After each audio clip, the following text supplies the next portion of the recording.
तो इस एपिसोड की शुरुआत में जो को मारने के लिए एक आदमी आ रहा होता है और उसको मारने ही वाला होता है और सामने चेन्नई आ जाता है और उसको बचा लेता है। चेन्नई कह रहा होता है महारानी मुझे थोड़ा माफ कर देना, मुझे आने में थोड़ा लेट हो गया। और वो क्या है जो कि आपको मारने के लिए आया है, ऐसा चीज मैंने बॉर्डर के पास देखा था। उसका दो रोबोट जैसे हवा में उड़ने लगता है और विंड बना के चेन्नई की तरफ भेज देता है। चेन्नई अपना तलवार निकालता है और कह रहा होता है मैं तुम्हें दिखाऊंगा कोई इंसान अगर मार्शल आर्ट के पीक पे पहुंच जाता है तो क्या कर सकता है। उसके बाद चेन्नई अपने तलवार से वो विंड को रोकता है और सब कुछ शांत होने के बाद हम लोग देखते हैं वो रोबोट जैसे नीचे पड़ा होता है। चेन्नई और जो उसको देख रहे होते हैं और चेन्नई कह रहा होता है इसको देख के ऐसा लग रहा है इसको कोई ना कोई तो कंट्रोल कर रहा है। उसके बाद रोबोट जैसा चीज अपने बॉडी से कांटे निकलने लगता है और महारानी की तरफ शूट करने लगता है, लेकिन बीच में चेन्नई आ जाता है और उसके बॉडी में बहुत सारे कांटे लग जाते हैं। चेन्नई कह रहा होता है महारानी टेंशन मत लो, मैं मर जाऊंगा लेकिन आपको बचा कर रहूंगा। और वो अपने मन में कह रहा होता है शायद ये कांटा जैसी चीज में पॉइजन है, इसलिए धीरे धीरे मेरा क्यू एनर्जी कमजोर हो रहा है। उसके बाद आदमी अपने मुंह से तीर निकालने लगता है और जो की तरफ फेंकने लगता है। ऊपर से ली आ जाता है और उसको पीस पीस कर देता है, लेकिन फिर भी वो तीर चल जाता है और वो तीर जाके जो के करीब से निकल जाता है।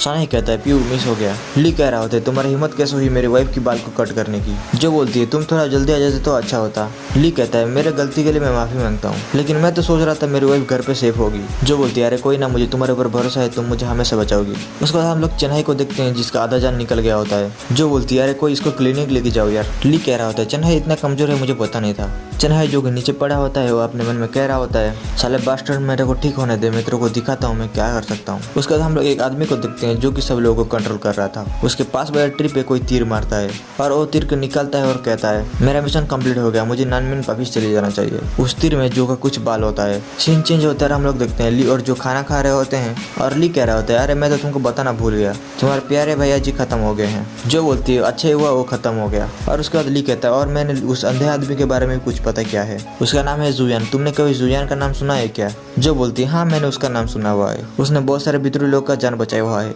इसलिए विद्रोही लोग भी उसको पसंद करते हैं। जो बोलती है आई एम सॉरी मैं कुछ दिनों से बहुत ही ज्यादा बिजी हूँ, लेकिन फिर भी मैं जुयान के बारे में जरूर पता लगाऊंगी। ली कहता है मुझे तुम्हारा मदद करना है और मुझे तुम्हारा मदद करने में बहुत ही ज्यादा खुशी मिलता है। जो बोलती है जब हमारा शादी हुआ मैं सोच रही थी कि हमारी जिंदगी एकदम शांत एंड सिंपल होगा और हम लोग एक नॉर्मल कपल की तरह रहेंगे। ली कहता है मैं भी कुछ ऐसा ही सोच रहा था, लेकिन क्या कर सकते हैं। और उन दोनों की प्यार भरे बातें चल रही होता है और उधर चेन्नई आता और कहता है जो बोलती है चेन्नई तुम अभी इधर क्या कर रहे हो। ली कहता है तुम्हारा मुंह से अभी भी खून निकल रहा है, मतलब कि तुम्हारे बॉडी से अभी तक पॉइजन नहीं गया। उसके बाद चेन्नई को देने के लिए जो एक चीज मंगाती है और जो बोल रहे होते तुम्हारे हार्डवर्क के लिए बहुत बहुत शुक्रिया, ये मेरे पास 1000 ईयर से था और अभी मैं इसको तुमको दे रहा हूँ। चेन्नई कहता है थैंक यू महारानी, मैं हमेशा आपका सेवा करता रहूंगा। चेन्नई कहता है आपने जैसा ऑर्डर दिया था वैसे ही चेन्नई ने जिन लोगों से बात किया था उन लोगों को हमने पकड़ने के लिए कुछ लोगों को भेज दिया है। ली कहता है मुझे नहीं लगता तुम्हारे सैनिक उन लोगों को पकड़ पाएंगे और अब तो वो लोग बॉर्डर के पास भी चले गए होंगे, मुझे जाके देखना होगा।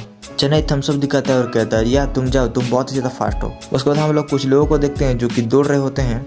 एक आदमी रुक जाता है और कहता है हम लोग इधर थोड़ी देर के रुक जाते हैं। फिर से एक आदमी कहता है ग्रैंडपा जू, हम लोग इधर कुछ देर के रुक जाएंगे तो वो लोग हमको पकड़ लेंगे। ग्रैंडपा जू बोलते हैं इडियट, उसने हमको पहले से ही पकड़ लिया है। और ये सुन के वो दो आदमी का मुंह खुला खुला रह जाता है और उधर लिया जाता है। और ग्रैंडपा जू ली को कह रहे होते हैं तुम्हारी स्पीड तो बहुत ज्यादा खतरनाक है। और वो कहते हैं माना कि तुम स्पीड हो लेकिन गन से ज्यादा स्पीड तो नहीं हो सकते ना। ली कहता है गन, अभी ये गन कहाँ से आया। उसके बाद वो तीनों लोग ली के ऊपर गोली चलाने लगते हैं और ली उन लोगों से बच के पेड़ के ऊपर चढ़ जाता है और कह रहा होता है what the fuck is going on. और ग्रैंडपा जू कह रहे होते हैं मैं टाइम में वापिस फिर से गया। और ये वाला एपिसोड इधर खत्म होता है।